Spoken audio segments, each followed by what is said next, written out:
মালিকের বলো, হে মালিক, আমি একটা রোজাও ভাঙবো না, মেহেরবানি করে আমার রোজার বরকতে আমাকে সুস্থ বানায় দেন। দেখবেন আল্লাহ কবুল কইরা ফালাইবেন। আল্লাহর তো আলাদা মাইয়ে ফোলা নাই যে আপনার দোয়াটা একটু পরে কবুল করবেন, তার মাইয়ে ফোলাটা আগে করবেন। আল্লাহর অন্য কেউ আছে? লামিয়ালিদ লামিয়ালিদ লাম ইউলাদে উলায়ে কাস ওয়ালেদো মাউলুদেরা উ খালেকাস। আল্লাহরে বলার মতো বলেন, অজু টুজু কইরা আল্লাহরে বলতে থাকেন, রোজা রাখেন, সন্তানরে রোজা রাখান। আহা, কেমন বাবা হইলেন! রোজা রাখলে ছেলের চেহারাটা ফুটন্ত গোলাপ, নষ্ট হয়ে যাবে, বিয়ার সময় চেহারা কই পামু। এরম বাবা আছে না? আম্মা জান কয়, ওঠ, সাহারি খা, দুই একটা রোজা রাখ। বাবা কেন? না না, সাবধান, রোজা রাখলে চেহারা নষ্ট হয়ে যাবে। ওই আব্বাজানকে একটু জিজ্ঞাসা করতে মনে চায়, এই আব্বাজান, তোমার ছেলে রোজা রাখলে চেহারা নষ্ট হবে, কিন্তু তাকাইয়া দেখছো তোমার ওই ছেলেটা রাতের বেলা দরওয়াজা জানালা বন্ধ করে সারা রাত মোবাইল চালাইলো। মোবাইলে কবিরা গুনাহ দেখতে দেখতে দেখতে দেখতে চেহারা নষ্ট হয়ে গেছে। এখন চেহারার দিকে তাকাইলে কোনো মায়া লাগে না, কোনো আকর্ষণ নাই, চেহারায় কোনো উজ্জ্বলতা নাই। বলো বাবা, তোমার ছেলে যে মোবাইলে গুনাহ কইরা চেহারা নষ্ট করছে, কোন মেডিসিন দিয়া ভালো করবা? সেজদায় গিয়া প্রত্যেকটা সেজদায় তাসবিহ পড়ার পরে সুবহান রাব্বিয়াল আ'লা 3 বার পড়েন, আর 5 বার পড়েন, 7 বার পড়েন। এগুলোর পরে প্রত্যেকটা সেজদায় 3 বার হৃদয়টারে নরম করিয়া সেজদার হালাতে অন্তরের বুঝাইবেন, আমি জমিনে সেজদা করি নাই, আমি রহমানের কদমের উপরে সেজদা করেছি। এই বলিয়া অন্তরকে যত পারেন নত করে দুর্বল করে বলবেন, ইয়া রব্বি গফিরলি, ইয়া রব্বি গফিরলি, ইয়া রব্বি গফিরলি 3 বার, প্রত্যেক সেজদায় 3 বার। অর্থ কি? হে আমার রব, আমারে মাফ করে দাও। আমার আজকে যদি অপরাধের খবর আমার মা বাবা আপনজন কেউ জানে, প্রকাশ্যে কিছু নাও বললেও মনে মনে ঘৃণা করবে, কিন্তু মালিক তুমি কত দয়ার মাওলা, আমার হাজার গুনাহটারে তুমি পর্দা দিয়ে আটকাইয়া রাখছো। আমার খানাও বন্ধ করো নাই, ঘুম বন্ধ করো নাই, সম্মানের চেয়ার থেকে আমারে ধাক্কা দিয়া ফালাইয়া দাও নাই। অন্য নবীর উম্মতেরা গুনাহ করলে ঘুমের মধ্যে চেহারাটা পাল্টাইয়া যাইতো, আমার গুনার কারণে আল্লাহ তুমি বেজার হইয়া চেহারা পাল্টাইয়া দাও নাই। আজ এই 14 গ্রামের মানুষ ঘরে ঘরে ইবাদত করতেছে, অনেকে মসজিদে ইবাদত করতেছে, কিন্তু এখানে আইসা তোমার গোলামরা এখানে বয়ান শুনতেছে, কতই না তুমি ভালোবাসছো আমারে। ও আল্লাহ, সেই অনুযায়ী কিছুই তো তোমারে দিতে পারি নাই। আজ আমি তওবার নিয়তে হাত তুললাম, নামাজের মধ্যে হাজির হয়ে গেলাম। ও আল্লাহ, তুমি আমার জীবনের সব গুনাহ মাফ করে দাও। ও পর্দার আড়ালের আম্মা জানেরা, বোনেরা, আপনারা কত ধন্য নারী, কত ধন্য মা, নবীদের মায়ের মতো মা, সাহাবায়ে কেরামদের মায়ের মতো মা, আলেম হাফেজে কোরআনদের মায়ের মতো মা। এই দুনিয়াতে যত ভালো সন্তান আছে সব আপনাদের অবদানের কারণে। এরে আম্মা জান, আপনাদের দোয়া চোখের পানির কারণে সন্তান দুনিয়াতে ভালো হয়েছে। এসপি সাহেবের ব্যবহার ভালো, ডিসি সাহেবের ব্যবহার ভালো, ওসি সাহেবের ব্যবহার ভালো, এটা তাদের ব্যক্তিগত বাহাদুরি না, সব হলো মায়ের অবদান। ও যুবক, ওই মায়ের দোয়া ছাড়া গাইতে পারবি না রে যুবক। ওই মা বাবার চোখের পানি আর দোয়ার কারণে পরীক্ষায় ভালো নাম্বার পেয়েছো। ওই মা বাবার দোয়া চোখের পানির কারণে আর সম্মানের চেয়ারে বসতেছি। ওই মা বাবার চোখের পানি আর দোয়ার কারণে আজ তোমার এত সম্মান, তোমার বাড়ি, তোমার গাড়ি, তোমার এত সুন্দর সম্মানের চেয়ার। ওই মা বাবারে কষ্ট দিও না রে বাবা। ওই মা বাবার পারলে দোয়া নিও। আজকে বরকতের রাত, এই শাবান মাস, মাস। যার মা বেঁচে আছে বাসায় গিয়া মাকে বলিও, মা তোমার ঋণ জীবনে আদায় করতে পারবো না রে মা। ও কলিজার মা, তুমি আমাকে মানুষ বানাইতে গিয়া কত রাত ঘুমাইতে পারো নাই, কত রাত খানার প্লেট নিয়ে খেতে পারো নাই। আমার কষ্টে কষ্টে তোমার জীবন কাটিয়ে গেল রে মা। আমার পরে আর এক ভাই, আবার আর এক বোন, আবার আর এক ভাই, এইভাবে কষ্ট করে করে তোমার জীবনটা তুমি শেষ করেছো রে মা। এর উপরে আবার আমি মাঝে মাঝে কত কটু কথা বইলা তোমারে কান্না করাইছি। আমার কথায় তুমি কষ্ট পাইয়া গোপনে কত কান্না করেছো। আজকের একটা বরকতের রাত, বরকতের মাস। ও মা, তোমার চোখের পানি আর দোয়া না থাকলে আমি এই সম্মান পাইতাম না রে মা। মাথায় একটু হাত দিয়া দোয়া করিয়া দাও মা। আমি এত মোনাজাত দেই আমার চোখে পানি আসে না। আবার ডানে বামে কত বান্দা, কত যুবকের চোখে দেখি পানি। মোনাজাতে আমার চোখে পানি কেন নাই? গুনার কারণে দিলটা পাথর। গুনার কারণে আমার আল্লাহ বুঝি আমার উপরে বেজার। আমার ডানে বামে বান্দার চোখে কত পানি। মনে হয় যেন ঝর্ণার মতো পানিগুলো বের হইতেছে। আর আমি এত নিষ্ঠুর, গুনাহ করতে করতে করতে করতে মনে হয় যেন আমি মাওলার রহমতের দরজা থেকে অনেক দূরে সরিয়ে গেছি। আসলে এই চক্ষু দুইটা বন্ধ করে দেখলাম আমার গুনার কারণে দুইটা হাত নাপাক হয়ে গেছে। গুনার কারণে আমার জিহ্বা নাপাক, আমার চোখ নাপাক। আমার গুনার খবর দুনিয়াতে আমার কেউ জানে না। ও আল্লাহ, আজ আমি তোমার দরবারে হাজির হয়ে গেছি। ও যুবক বাবারা, মায়ের কাছে যাই একটু দোয়া নিও, বাবার থেকে দোয়া নাও। মা বাবাই যদি দোয়া করে আর সে আজিমে যাইতে মাঝখানে কোনো পর্দা থাকবে না রে বাবা। যার মা দুনিয়ায় নাই, পারলে একটু কবরের কিনারায় দাঁড়াইও। ওরে তোমার মা যদি থাকতো, তোমার কপাল কতই না ভালো হইতো। আজকে মা বাবারে সাদা কাপড়ে প্যাকেট বানাইয়া কবরে রাখছো রে সন্তান। ওই মা বাবার জন্য কি একটু দিলে তোমার মায়া আসে না রে বাবা? ওই মা বাবা আজকে অনেকে বাসায় গিয়া মা বলিয়া ডাকবে, তোমার কলবে অন্তরে কি একটু ভয় লাগবে না? ওই মা বাবারে কবরে রাইখা জানি না এখানে কারা ইয়াতীম। আমার মায়ার নবীও বড় ইয়াতীম। দুনিয়াতে আইসা একবার আব্বা বলে ডাক দিতে পারেন নাই আমার নবী। 6 বছরে বাহারাইয়া নবী কাঁদেন। 8 বছরে দাদাকেও হারাইয়া নবী কাঁদেন। দাদার পাশে ঘুমায়, এরপরে দাদা 8 বছরে চলে গেল। চাচা আবু তালেবের পাশে নবী ঘুমায়। ঘুমের মধ্যে মাঝে মাঝে কাঁদে, আমার আম্মু কই, আমার আম্মু কই। দুনিয়াতে বাবার আদর পাইলাম না, মায়ের আদর পাইলাম না। ও মায়ার নবীর উম্মতেরা, কেন ভুলিয়া গেছো? ওই মায়ার নবীর জন্য কি মায়া নাই?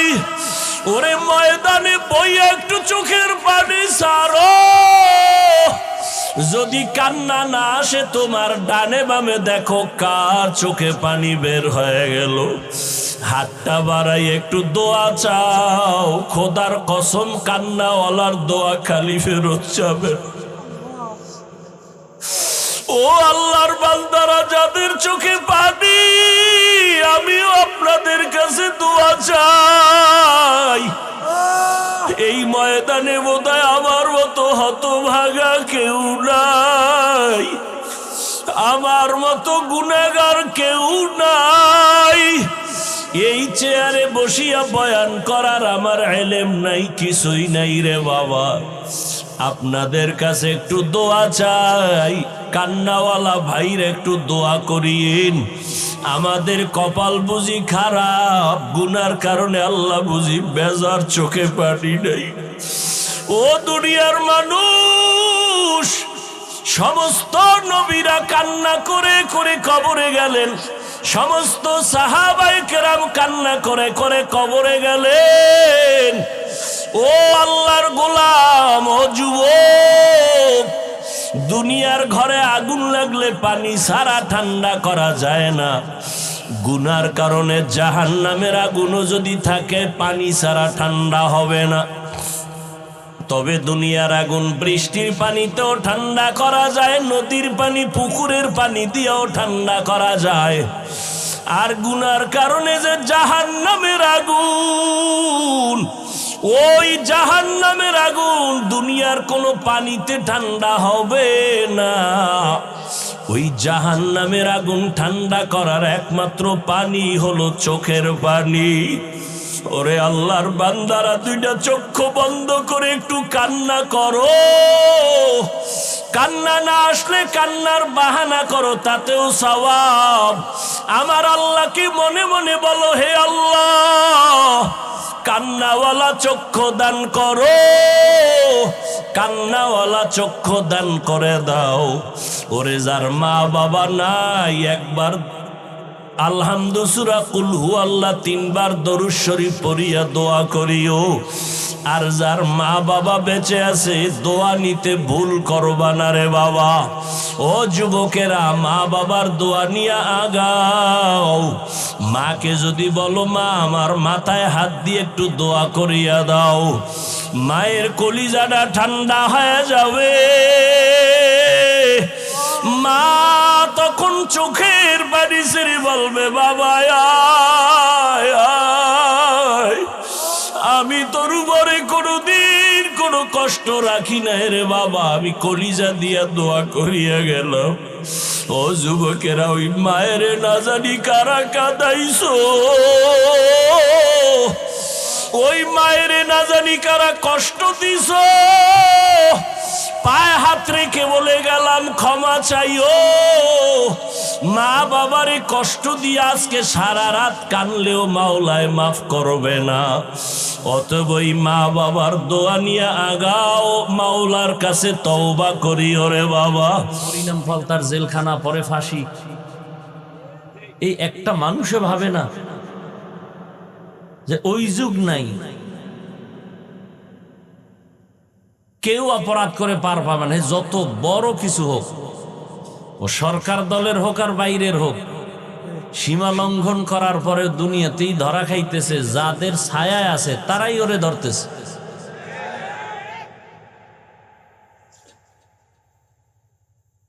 নারায়ণগঞ্জের 7 মার্ডার তো বহুল আলোচিত, সমালোচিত, পার পায় না তো কেউ।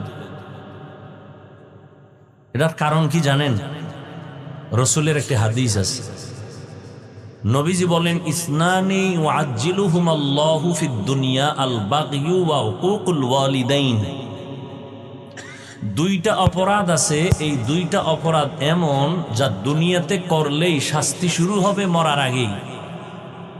এক অপরাধের নাম জুলুম, আর এক অপরাধের নাম মা বাবার সাথে বেয়াদবি। জুলুম 3 প্রকার: আল্লাহর সাথে জুলুম, নিজের সাথে জুলুম, অন্যান্য মাখলুকতের সাথে জুলুম। এই জুলুম করলেই শাস্তি মরার আগে শুরু হয়ে যায়। সীমা লঙ্ঘন করলেই শুরু, আর বাঁচার উপায় নেই।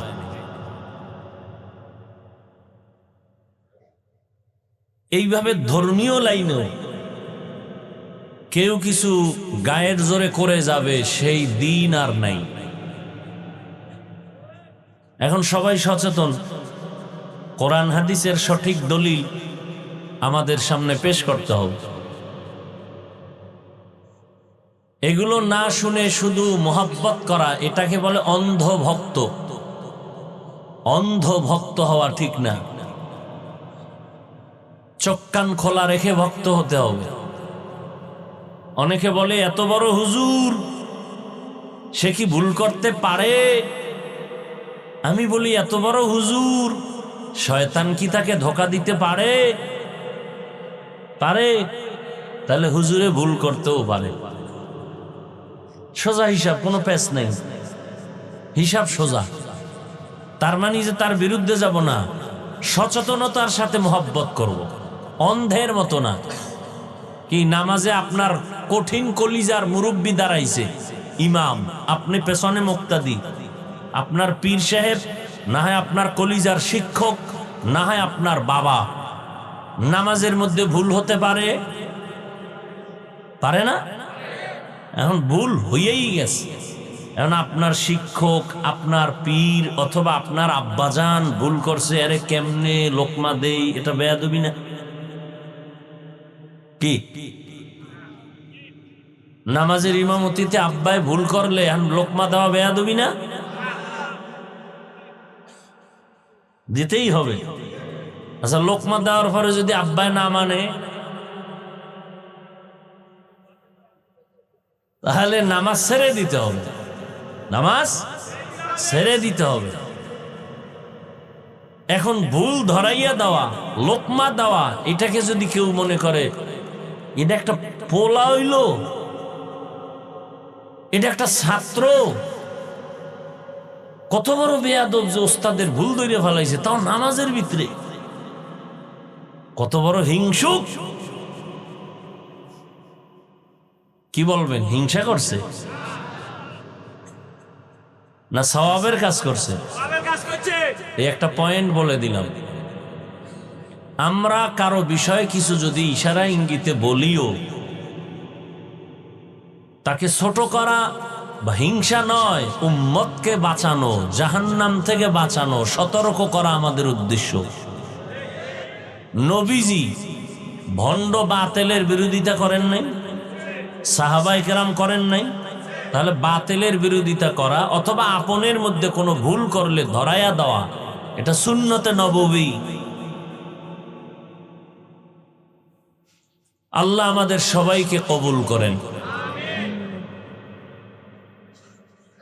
তো যে সূরা দুখানের আয়াত, ইন্না আনজালনাহু ফি লাইলাতিন মুবারাকাহ, আল্লাহ বলেন আমি কোরআন অবতীর্ণ করলাম বরকতের রাতে। এই মোবারক রাত্রর দ্বারা অনেক মুফাসসিরিন কেরাম উদ্দেশ্য নিয়েছেন লাইলাতুল কদর। আর এটা তো সত্য যে লাইলাতুল কদরে আল্লাহ কোরআন নাজিল করছেন, এটা তো সত্য। তাহলে এখানে লাইলাতুল মুবারাকাতুন দ্বারাও লাইলাতুল কদর উদ্দেশ্য,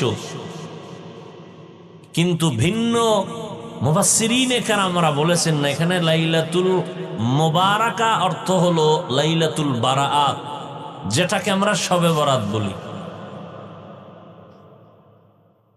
এখন প্রশ্ন, এই উঠবেন না কেউ, শুরু করতে পারলাম না, ব্যারাম শুরু হয়ে গেছে। শুরুতে বলছি না আজকে কাম হিসাব করে করবেন, আজকে যা করবেন এক বছরের লিস্টটি কিন্তু ওইভাবে ঠিক হয়ে যাবে। যারা বিড়ি টানবেন উস করে টাইনেন,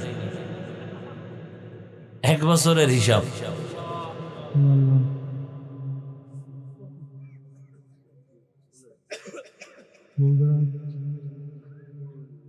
খুব খেয়াল করেন, এখান থেকেই কথাগুলো ভালো করে খেয়াল করেন।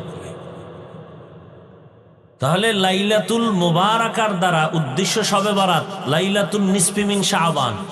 এখন কথা হলো, আল্লাহ কয় আমি কোরআন নাজিল করছি মুবারক রাত্রে, তো এটা তো স্পষ্ট কদরের রাত, তাহলে শবে বরাত হবে কেন? এটা তো মেনে নেওয়া যেতে পারে না। আর লাইলাতুল কদরে কোরআন অবতীর্ণ হয়েছে, এটা তো স্পষ্ট কোরআনের আয়াত, সূরা কদর। তাহলে এখানেও লাইলাতুল মুবারাকা মানে কদরের রাত, তার কোনো ভেজাল নাই। কিন্তু যদি বলা হয় এখানে লাইলাতুল মুবারাকাতুন অর্থ হলো লাইলাতুল বরাত, শবে বরাত।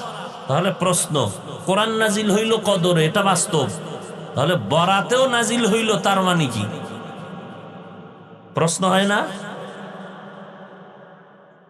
বরাতেও নাজিল হইল তার মানে, এখন যারা বলছেন কোরআন নাজিল হইছে মুবারক রাত্র মানে লাইলাতুল বরাতে, তার একটা জবাব দিছেন। কি জবাব?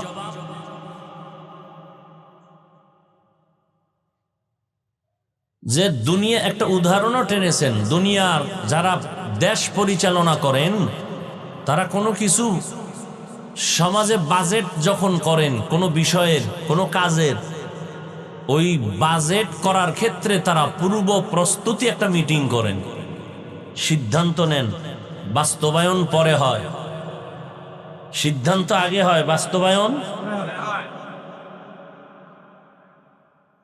কোরআন নাজিল হইছে কদরের রাত, কিন্তু সিদ্ধান্ত হইছে বরাতের রাত। কথা বুঝেন নাই? কোরআন নাজিলের সিদ্ধান্ত আল্লাহ নিছেন এই বরাতের রাতে, আর বাস্তবায়ন করছেন কদরের রাতে। এক জবাব। দ্বিতীয় জবাব হলো, আল্লাহ পাক রব্বুল আলামিন আসমান আরশে আজিম থেকে কোরআন নিয়ে আসছেন প্রথম আসমানে বরাতের রাতে, আর ওখান থেকে নাজিল শুরু হয়েছে কদরের রাতে জমিনে। কোরআন দুইবার নাজিল হইছে, মানে দুই স্টেপে নাজিল হইছে। এই নাজিল হওয়ার ক্ষেত্রে কোরআনে দুইটা শব্দ আছে। কয়টা শব্দ? একটা হলো আনজালনা আর একটা হলো নাজ্জালনা।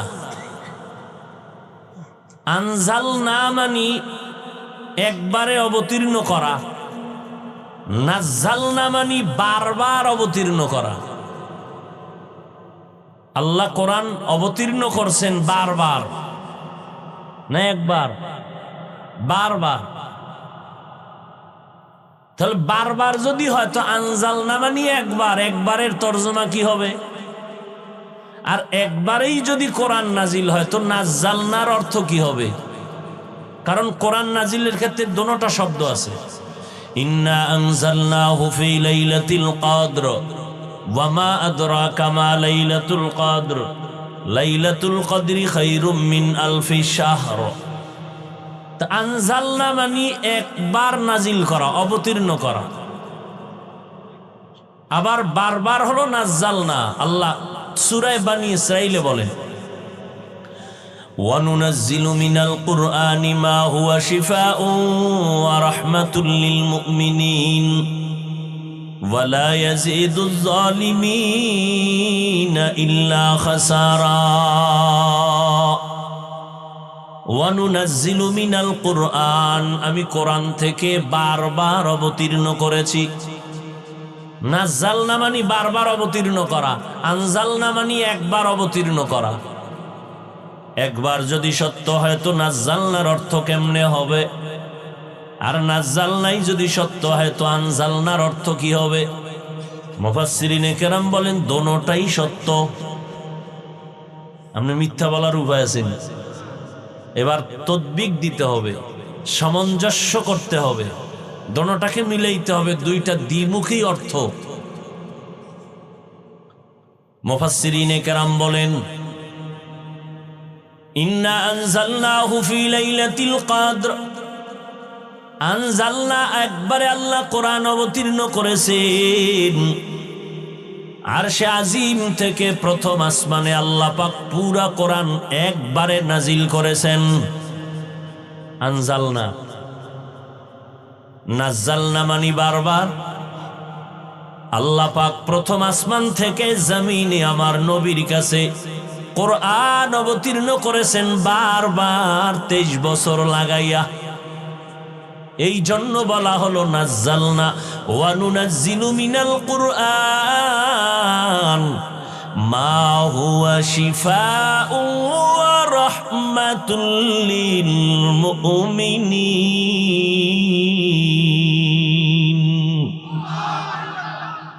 বুঝেননি? যা বলি বুঝেননি? আবার পেস্টাস লাগাইবেন পরে যে বাঙালি লিখতে না জানলো মোসবার জম, প্রশংসা না করতে পারলো বদনাম করতে বিসমিল্লাহ কয় না। হ্যাঁ, কুয়াতে নে কি না দারি বদমকুন বরওয়াজুদে খদসতম্বে হদমকুন। আমি কয়টা ঝামেলার কথা কিন্তু আস্তে আস্তে আস্তে আস্তে সমাধান করে আসছি, কিন্তু মনে আসেনি? 1 নাম্বার ঝামেলা, কোরআন নাজিল হইছে কদরের রাত।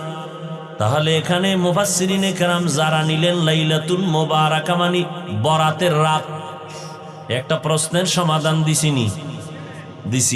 মনে আসেনি? সিদ্ধান্ত হইছে বরাতের রাতে, বাস্তবায়ন হইছে কদরের রাতে। আর প্রশ্ন আছে নাই?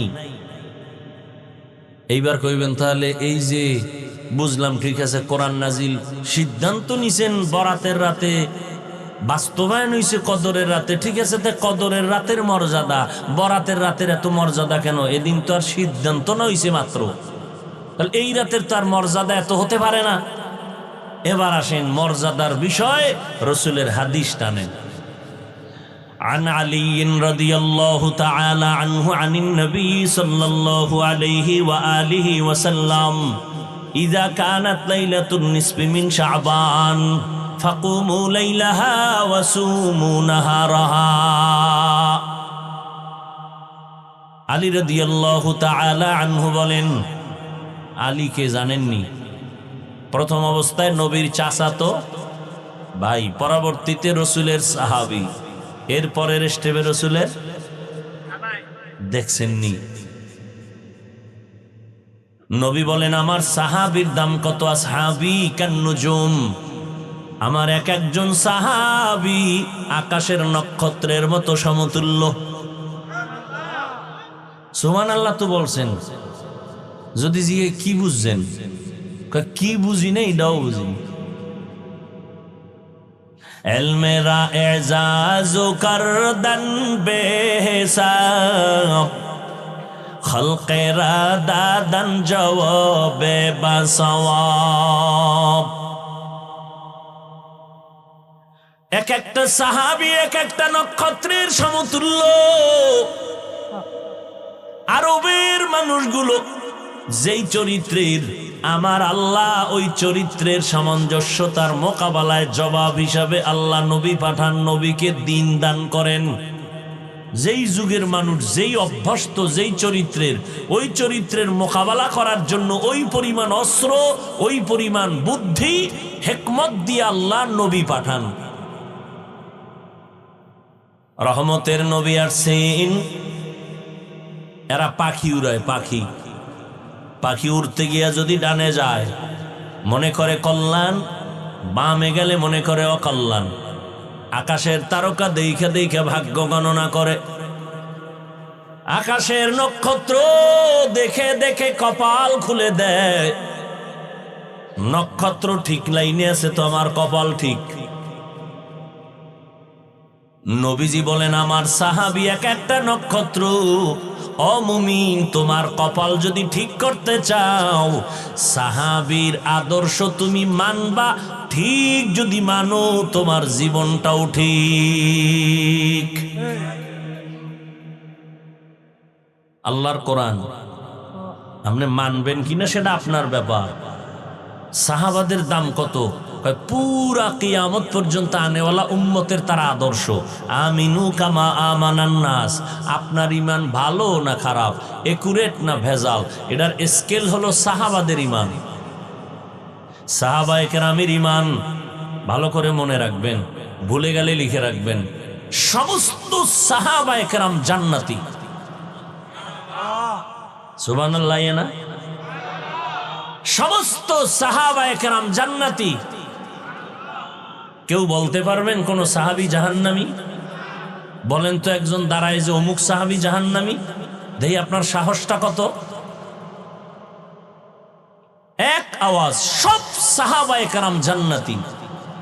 অতএব সাহাবায়ে কেরামদের বিরুদ্ধে যারা লেখবে, যারা বলবে, তারা ভণ্ড। তাদেরকে যারা ভণ্ড বলবে না তারাও ভণ্ড। আমাদের বঙ্গোপসাগর কুয়াকাটা ইলিশ মাছ ধরতে যায় জেলেরা। একদিন জিগাইলাম কই যান, কত কাছে, আপনাকে তো দেখা যায় না। কয় 500 হাত পানি যেখানে, ওখানে যাই। ইলিশ মাছ অনেক গভীরে থাকে, ওখানে কোনো নেটওয়ার্ক নাই, ওয়াইফাই নাই, কিচ্ছু নাই। বউ ফোলার থেকে নিদাবি নিয়ে যায়, বিদায় আসতেও পারি নাও আসতে, লাশও পাবা না। বয়ে বয়ে তো বৈশাখে ইলিশ না কম ছাড়েন না, এরা দইরা যে আছে কত কষ্ট করিয়া। আচ্ছা বললাম তাহলে ওখানে তুফান বাতাস কত কিছুই ভয়, আপনারা কিনারাও থাকেন না, দেখেন না, তো আসেন কেমনে? নক্ষত্র দেখে দেখে আমরা পথ নির্ণয় করি। নক্ষত্র দেখে দেখে আমরা সমুদ্র বন্দরের পথ নির্ণয় করে সঠিক পথে যাই। ও মানুষ, তোমার মত তোমার পথ ঠিক করবা সাহাবাদেরকে নক্ষত্র মাইনা। এজন্য নবী বলেন, আমার আগে নবী ছিল মূসা নবী, ঈসা নবী, তাদের উম্মত হলো বনি ইসরাইল। এরা এত চালাক, বেশি চালাকি করার কারণে এরা নিজেদের মধ্যে হিংসার দলাদলিতে 72 দল হয়ে গেছে। নবী বলেন আমার উম্মতের মধ্যে আরো একটা দল বেশি হবে। টোটাল কত? 73।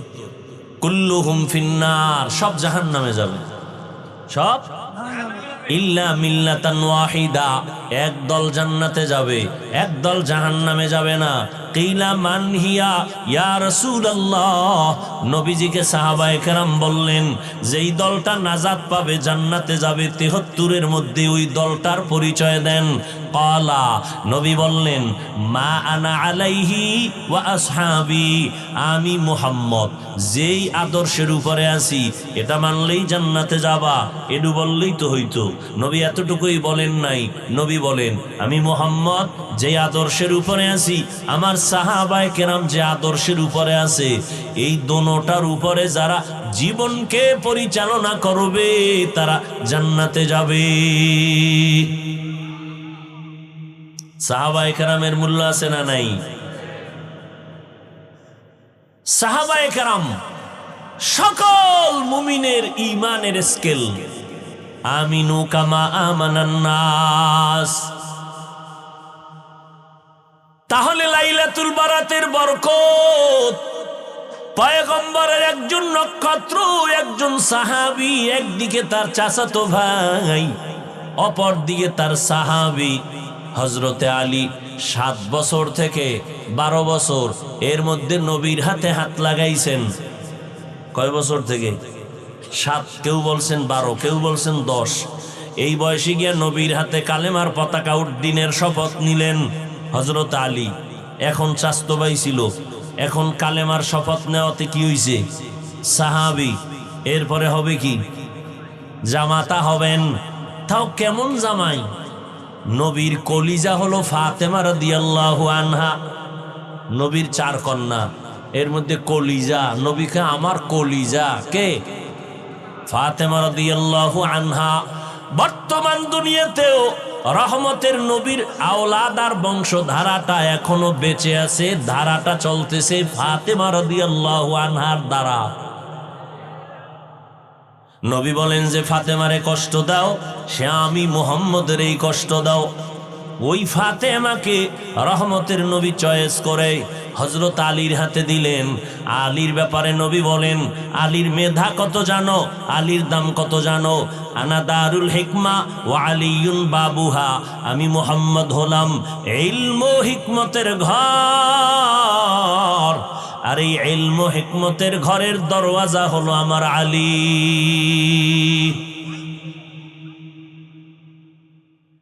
খালি আলীর ঘটনা কইলেই তো রাত শেষ। কিন্তু আজকে ওয়াজ না, আজকে কোনো ওয়াজ হবে না, শুধু শবে বরাত নিয়ে 2-1টা কথা বললাম, আরো 2-4 মিনিট বলবো, এরপরে একা একা একটু নির্জনে মাওলার সাথে কথা বলবো। আপনাদের ইচ্ছা নাই? বন্ধুর সাথে বন্ধুর মোহাব্বতের মিলন মেলা কি ওপেনে হয় না গোপনে হয়? সেক্ষেত্রে কি রাত্র নিরাপদ না দিন নিরাপদ? রাতের মধ্যে কি প্রথম রাত না মধ্যরাত না শেষ রাত? অতিও গভীর হয় রজনী যখন, নীরবে প্রভুর নাম জপিও তখন। প্রভুর করুণা যদি পাইবারে চাও, গভীর রাতে উঠে প্রভুর গুণগান গাও। সবাই ওই রাইতে গুনগুন গুনগুন করে আল্লাহর সাথে কথা বলে। আল্লাহওয়ালা যারা তাদের বাড়ির পাশে দেওয়ালে দাঁড়াইবেন, দেখবেন মৌমাছির মতো আওয়াজ হচ্ছে ভেতরে, কান্নার আওয়াজ। এমন একজন নবী নাই ভোর রাতে মালিকের সাথে কথা বলেন নাই। এমন একজন সাহাবী নাই ভোর রাতে মালিকের সাথে কথা বলেন নাই। যত আল্লাহওয়ালা, আল্লাহর প্রিয় বান্দা প্রিয় হয়েছে ভোর রাতে আল্লাহর সাথে লাইন লাগাইয়া। কারণ আল্লাহ ফজরেও আসেন না, জোহরেও আসেন না, মাগরিবেও আসেন না, আসরে আসেন না, এশায় আসেন না। বান্দাকে দেওয়ার জন্য আমার আল্লাহ আসেন কখন? শেষ রাত। যাদের লাগবে তারা চাইবেন, যাদের লাগবে না তারা ঘুমাইবেন। আর অভিযোগ করবেন আল্লাহ দিল না রে, চাইলাম দিল না রে। অথচ আল্লাহ প্রতিদিন দেওয়ার জন্য আসেন। এমপি সাহেব প্রতিদিন দেয়নি, চেয়ারম্যান দেয়নি। পৃথিবীতে এমন একটা লোক আছে যে প্রতিদিন দেয়। আর সে দিবে কি? দিতে দিতে গেলে তো সে নিজে ফকিন্নি হয়ে যাবে।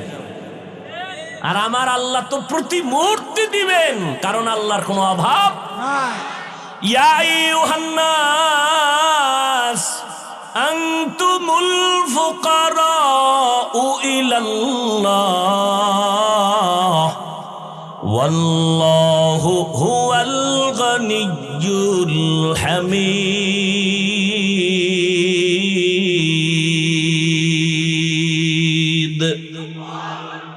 আল্লাহ বলেন, ও মানুষ তোরা সব ফকির, আমি আল্লাহ ধনী। শুধু ধনী না, আমি প্রশংসিত ধনী। দুনিয়ার মানুষ ধনী আছে না, বদনাম আছে। আমার আল্লাহ বলেন আমি প্রশংসিত ধনী, আমার কোনো বদনাম। গরতাওয়াকুল মি কুনি হার সবহ শাম میرساند رزق تو از لامقام جز به حق چی زمخا از این سوجا فضل او عامست در جمله جهان إنا أنزلناه في ليلة مباركة إنا كنا منذرين ليلة مباركة উদ্দেশ্য হলো শবে বরাত। শবে বরাতে আল্লাহ কোরআন অবতীর্ণ করেছেন, তার জবাব। কোরআন তো অবশ্যই কদরে নাজিল হইছে, শবে বরাতে আবার হবে কেমনে? জবাব দিয়েছি এই রাতে নাজিলের সিদ্ধান্ত নিয়েছেন, কদরে বাস্তবায়ন করেছেন। মনে আসেনি? দ্বিতীয় কথা হলো কোরআন নাজিলের ক্ষেত্রে দুই শব্দ, আনজালনা নাজ্জালনা। আনজালনা মানে একবারে অবতীর্ণ করা, নাজ্জালনা মানে বারবার অবতীর্ণ করা। আল্লাহ আরশে আজিম থেকে একবারে কোরআন অবতীর্ণ করেছেন কদরের রাত প্রথম আসমানে, আর ওখান থেকে জমিনে আমার নবীর কাছে বারবার 23 বছর লাগায় অবতীর্ণ করেছেন। এজন্য আল্লাহ বলেন ওয়ানুনাজ্জিলু মিনাল কুরআন মা হুয়া শিফা।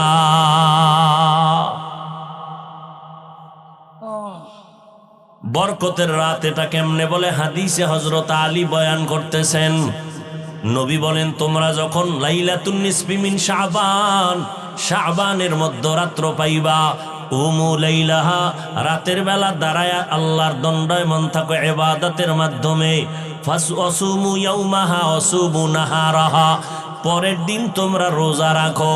এটা নফল ইবাদত। তবে শবে বরাতের কোনো আলাদা ইবাদত নেই, শবে বরাতের আলাদা কোনো রোজা নাই, নামাজ নাই, যেটা সবে বরাত উপলক্ষে নফল হিসাবে করবেন। 1 রাকাত, 10 রাকাত, 8 রাকাত, 2 রাকাত যা পারেন পড়তে থাকবেন। আর একটা পয়েন্ট মনে রাখবেন, আল্লাহর সাথে মহব্বতের বন্ধন গভীর হওয়ার মাধ্যম দুইটা। কয়টা? 1 নাম্বার মাধ্যম হলো নামাজ, দ্বিতীয় মাধ্যম হলো কোরআনের তেলাওয়াত। কয় মাধ্যম? আল্লাহর সাথে সম্পর্ক গভীর হওয়ার মাধ্যম কয়টা? 1 নম্বরে কি? নামাজ। 2 নম্বরে কি? কোরআন তেলাওয়াত। এজন্য নবী নামাজ পড়তেন বেশি, নামাজে তেলাওয়াত করতেন বেশি। এরে নবীর আশিক আম্মা জান আয়েশা রাদিয়াল্লাহু তাআলা আনহা বয়ান করতেছেন, নবী রমাজান ছাড়া অধিকাংশ রোজা রাখতেন, নফল রোজা বেশি রাখতেন। তবে শাবানে এত পরিমাণ নফল রোজা রাখছেন, অন্য মাসে রাখেন নাই। নবী প্রস্তুতি নিছেন, রোজা আসার আগেই যেন আমি অভ্যাস হয়ে যায় আমার রোজা রাখা। আগের থেকেই রোজা রাখার অভ্যাস। আর আপনার সন্তানের বয়স 25, রোজা রাখে না, কয় এখনো বয়স হয় নাই। আর এক গাদ্দার আছে কিছু, এরা বলবে আমার ঘরে কি ভাতের টান আছে, রোজা রাখবো কেন? আছে না নেই? আর এক দল আছে রোজা রাখলে রোগ বেড়ে যায়। আল্লাহর মোহব্বত যদি থাকে, তুমি রোজাটারে ঔষধ বানাও। রোজা আমার রোগের ঔষধ। তুমি রোজাটারে রোগটাম, রোজাটাকে তোমার রোগের ঔষধ বানাও। সুস্থ করেন কে? অসুস্থ করেন কে? তুমি এত পণ্ডিতি করো কেন? আল্লাহর কাছে বিনয়ের সাথে মাথা নত করো। আর নামাজ ছাড়বা না, বেপরদায় চলবা না, রোজা ভাঙবা না। স্কুলে পড়ো, কলেজে পড়ো, চাকরি করো, ব্যবসা করো, আল্লাহর কাছে মনে মনে পাক্কা নিয়ত করো, মরিয়া গেলে যাব, হায়াতের মালিক আল্লাহ, রিজিকের মালিক আল্লাহ, ইজ্জতের মালিক আল্লাহ। আর কোনোদিন দাড়ি কাটবা না, নামাজ ছাড়বা না, বেপরদায় চলবা না, আর রোজা ভাঙবা না। উলামায়ে কেরামের পরামর্শ নিয়ে চলবা, মা বাবার দোয়া নিয়ে চলবা। আল্লাহ পাক এই বরকতের রাত আমাদের ইবাদতে কাটাবার মতো তৌফিক দান করেন, আমিন। আলহামদুলিল্লাহি রাব্বিল আলামিন। রব্বানা যালামনা আনফুসানা ওয়া ইল্লাম তাগফির লানা ওয়া তারহামনা লানাকুনান্না মিনাল খাসিরিন। রব্বানা আতিনা ফিদ দুনিয়া হাসানাতাও ওয়া ফিল আখিরাতি হাসানাহ ওয়া কিনা আযাবান নার। সবাই জবান খুলে পড়ো, রব্বির হামহুমা কামা রব্বায়ানি সগীরা। রব্বির হামহুমা কামা রব্বায়ানি সগীরা। বতা हमको तेरे राह की तरफ है, तेरे राह पर चला हमको खुदाया। बेगुनाह न गुज़श्त पर मासाते, बाहुजूरे दिल न कर दम ताअते। अल्लाहुम्मा इन्नका अफ़ूउन करीम तुहिब्बुल अफ़्वा फ़अफ़ु अन्ना। अल्लाहुम्मा इन्ना नस्अलुका रिज़ाका वल जन्नह व नऊज़ु बिका मिन सखतिका वन नार। ओ दयार मालिक, কুদরতের নজর দিয়া তাকাইয়া দেখেন, আজকে আপনার গোলামরা রাস্তায় না ঘুরিয়া কোরআনের বাগানে বসে গেছেন রে আল্লাহ। আয় আল্লাহ, এরা টাকা চায় না, বাড়ি চায় না, জাহান্নাম থেকে মুক্তি চায় রে আল্লাহ। আয় আল্লাহ, শয়তানের ধোকায় পড়ে গুনাহ করেছি, আজ আমরা তওবার নিয়তে হাত তুলেছি, আর গুনাহ করব না রে মালিক। মেহেরবানি করে আমাদের জীবনের সব গুনাহগুলো মাফ করে দেন আল্লাহ। আয় আল্লাহ মাহফিল কবুল করে নেন, আয় আল্লাহ মাদ্রাসা কবুল করে নেন, ওস্তাদ ছাত্র খেদমত যারা করে সবাইকে কবুল করে নেন, এলাকার ঘরে ঘরে শান্তি দান করেন, সারা দুনিয়াবাসীকে মাফ করে দেন আল্লাহ। প্রবাসী যারা আছে সবাইকে হেফাজত করেন আল্লাহ। ওই ফিলিস্তিনের জমিনে কান্নার আওয়াজ, আয় আল্লাহ জালেমদের জুলুম কুদরতের দ্বারা রহমত দিয়া হেফাজত করেন আল্লাহ। ইসরায়েলের জালেমদের জুলুম থেকে মুসলমানদের হেফাজত করেন আল্লাহ। বাংলাদেশ শান্তির দেশ বানায় দেন আল্লাহ। আয় আল্লাহ প্রশাসনিকভাবে যারা কাজ করে দিনের খাদেম বানায় দেন। আয় আল্লাহ যারা ব্যবসা করে চাকরি করে কামাই রুজিতে বরকত বাড়ায় দেন। আয় আল্লাহ মা বোনদের আবেদা বানায় দেন, সন্তানগুলো নেককার বানায় দেন, মাদ্রাসা মসজিদগুলো কবুল করে নেন, অন্যান্য শিক্ষা প্রতিষ্ঠান নবীর আদর্শে কবুল করে নেন। আয় আল্লাহ প্রত্যেকটা সন্তান আদোওয়ালা বানায় দেন। আমার কলিজার টুকরা প্রত্যেকটা যুবকের দিনের খাদেম বানায় দেন। মোবাইলের গুনাহের থেকে হেফাজত করে